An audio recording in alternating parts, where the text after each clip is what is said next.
पूरी दुनिया के लिए कई खट्टी मीठी यादें लिए साल 2020 खत्म होने जा रहा है।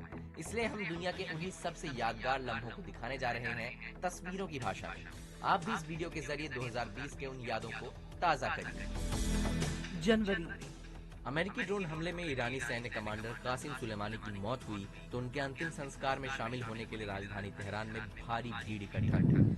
सबको लगा कि दुनिया एक बड़ा युद्ध देखने जा रही है, लेकिन फिर माहौल शांत हो गया।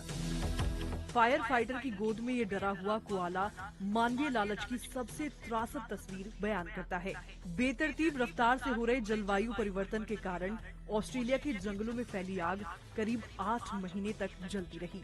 आग बुझने के बाद मिला 150 लाख एकड़ राख हो चुका जंगल और 50 करोड़ से ज्यादा जानवरों के जले हुए शरीर। फरवरी अमेरिकी राष्ट्रपति डोनाल्ड ट्रंप को आखिरकार महाभियोग के मुकदमे से मुक्ति मिली, यानी सत्ता के दुरुपयोग और कांग्रेस को बाधा पहुंचाने के आरोपों में क्लीन चिट मिल गई थी। इस खुशी में ट्रंप ने भरी सभा में वो न्यूज़पेपर हवा में लहराया था जिसकी हेडलाइन थी ट्रंप एक्विटेड। अमेरिका के लॉस एंजलिस में हुए ऑस्कर अवार्ड 2020 में दक्षिण कोरियाई फिल्मकार बॉन्ग जून हो ऐसे दूसरे निर्देशक बने जिन्हें गैर अंग्रेजी भाषी फिल्म के लिए सर्वश्रेष्ठ निर्देशक का अवार्ड दिया गया। इस समारोह में बॉन्ग जून की फिल्म पैरासाइट ने सर्वश्रेष्ठ ओरिजिनल स्क्रीन प्ले और अंतर्राष्ट्रीय फीचर फिल्म कैटेगरी में भी जीत हासिल की। मार्च सऊदी अरब की स्थापना के 90 बरस में पहली बार हज यात्रा कोरोना की वजह से रद्द की गई। इस्लाम के पवित्र शहर मक्का और मदीना को विदेशियों के लिए बंद कर दिया गया। भारी भीड़ से घिरे रहने वाला काबा पहली बार खाली नजर आया। कोरोना के कारण जापान के प्रधानमंत्री शिंजो आबे को 2020 टोक्यो ओलंपिक 1 साल के लिए टालना पड़ा। ओलंपिक के इतिहास में ऐसा पहली बार हुआ। सेकेंड वर्ल्ड वॉर के दौरान इसे कैंसिल किया गया था। लालटेन में संरक्षित ओलंपिक लॉ जिसे इवाकी कहते हैं। अप्रैल अमेरिका में कोरोना से लगातार बढ़ती मौतों के बीच न्यूयॉर्क हार्ट आइलैंड में सामूहिक रूप से शवों को दफनाने की तस्वीरें सामने आई। इस वक्त तक न्यूयॉर्क में कोरोना संक्रमितों की संख्या 1,60,000 थी और 8,000 लोगों की मौत हो चुकी थी। एल सैल्वाडोर की राजधानी सैन सैल्वाडोर की जेल में हुए दंगे में 50 से अधिक कैदी मारे गए। राष्ट्रपति नायब बुकेले ने कहा कि कोरोना की आड़ में आपराधिक गैंग ऐसा कर रहे हैं। जेल में सभी कैदियों की कुछ ऐसे अंदाज में तलाशी ली गई। मई मुस्लिमों के पवित्र महीने रमजान में सीरिया के अल अतरीब में लोग मलबे के बीच एक साथ जमीन में बैठकर अपना उपवास तोड़ रहे हैं, क्योंकि एक सैन्य अभियान के दौरान उनका घर और आसपास का इलाका पूरी तरह से ध्वस्त हो गया। पाकिस्तान इंटरनेशनल एयरलाइंस का एक पैसेंजर प्लेन कराची एयरपोर्ट के पास रिहायशी इलाके में क्रैश हो गया।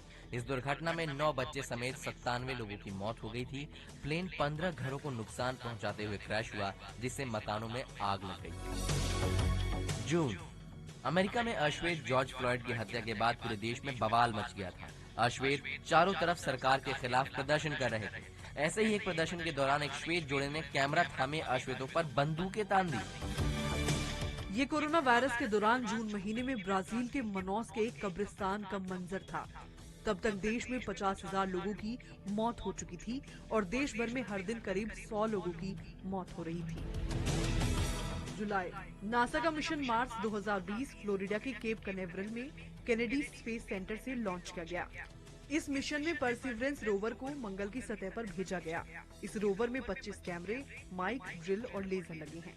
जुलाई आते आते दुनिया के कई देश लॉकडाउन में ढील देने लगे। थाईलैंड में 3 महीनों के बाद स्कूल खुले और स्कूलों में बच्चों के लिए खास डेस्क तैयार किए गए। इस डेस्क में बच्चों को चारों तरफ एक डब्बे-नुमा वॉल बनाई गई। अगस्त लेबनान की राजधानी बेरूत में ब्लास्ट हुआ। पोर्ट इलाके के एक वेयरहाउस में रखे 2,750 टन अमोनियम नाइट्रेट की वजह से वहां 4 धमाके हुए। इसमें 204 लोगों की मौत हुई, 6,500 लोग घायल हुए और 1,11,000 करोड़ संपत्ति को नुकसान हुआ था। डेमोक्रेट पार्टी से उपराष्ट्रपति पद की उम्मीदवार कमला हैरिस को चुना गया था। उपराष्ट्रपति माइक पेंस और कमला हैरिस के बीच डिबेट हुई तो दोनों कैंडिडेट्स के सामने प्रोटेक्शन ग्लासेस लगाए गए थे। इसकी वजह से दोनों के बीच 12 फीट की दूरी रही। सितंबर अमेरिका में ओरेगोन, कैलिफोर्निया और वॉशिंगटन के जंगलों में भीषण आग फैल गई। 9 लाख एकड़ का इलाका खाक हो गया और सैकड़ों पशु पक्षी भस्म हो गए। लपटों की वजह से मशहूर गोल्डन गेट ब्रिज नारंगी धुएं में लिपटा नजर आया। अमेरिकी सुप्रीम कोर्ट की दूसरी महिला जज रूथ बदर गिंसबर्ग का 87 साल की उम्र में निधन हो गया। उन्होंने महिलाओं और अल्पसंख्यकों के अधिकारों के लिए कई काम किए थे।